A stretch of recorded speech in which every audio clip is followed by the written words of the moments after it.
Calce os seus sapatos e trilhe o seu caminho. Talvez você já tenha ouvido falar a expressão assim: seja como sua mãe, pareça com o seu pai, siga o exemplo do seu irmão. Eu até mesmo já ouvi falar e acreditem, já falei para algumas pessoas isso. Isso até parece lógico, favorável, afinal, uma aprendizagem, ela se dá em decorrências de exemplos que são vividos no período de cada um. Então, o que acontece? Você pode tomar como exemplo a vida daquela pessoa, a maneira daquela pessoa, a forma dela ser. Entretanto, existe uma questão que nos preocupa, que chama para esse tema. É o fato de calçar os calçados de alguém e trilhar o caminho deste alguém, não o seu próprio caminho. Como se fosse um facilitador. Você trilha aquele caminho que já foi trilhado. Para que sofrer, né? Com erros seus, se outros já passaram por esses erros.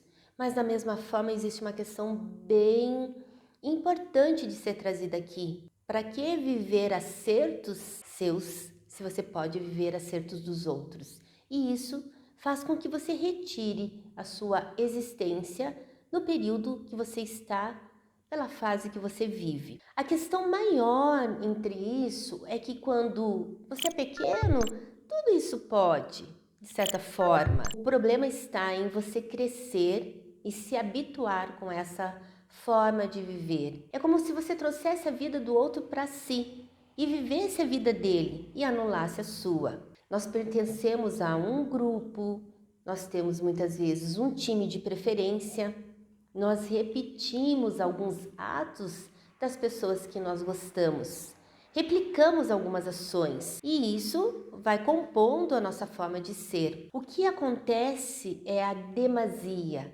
é realmente anular a sua forma de viver, de existir, de ser, de pensar e absorver a vida daquele outro, tornar aquele personagem como sendo seu. Isso tem algum problema? Mais de um problema.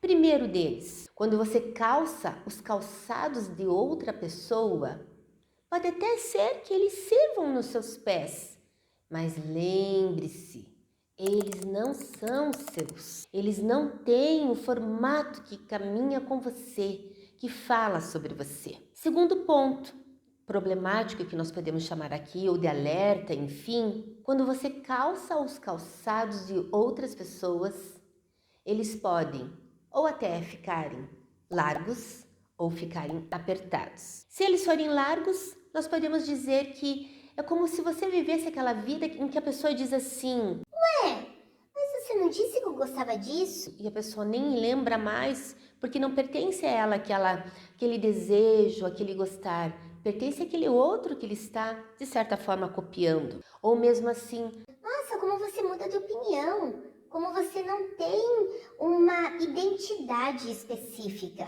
isso se os calçados são largos. Se os calçados são apertados, nós podemos também trazer para a vida no sentido de parece que a pessoa está engessada.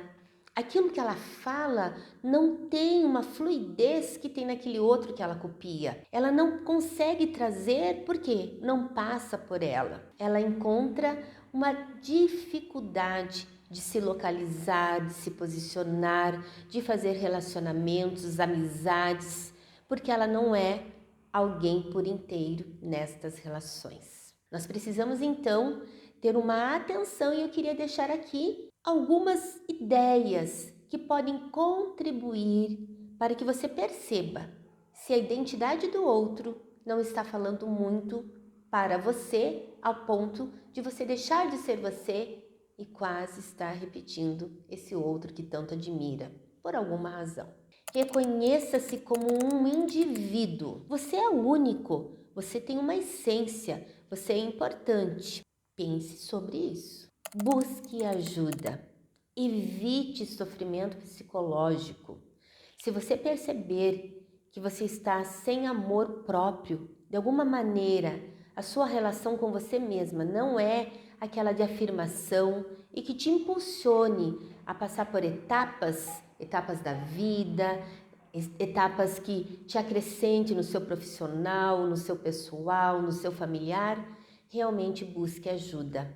A vida, ela tem isso, ela tem experiências que precisam ser vividas por aquele que a vive.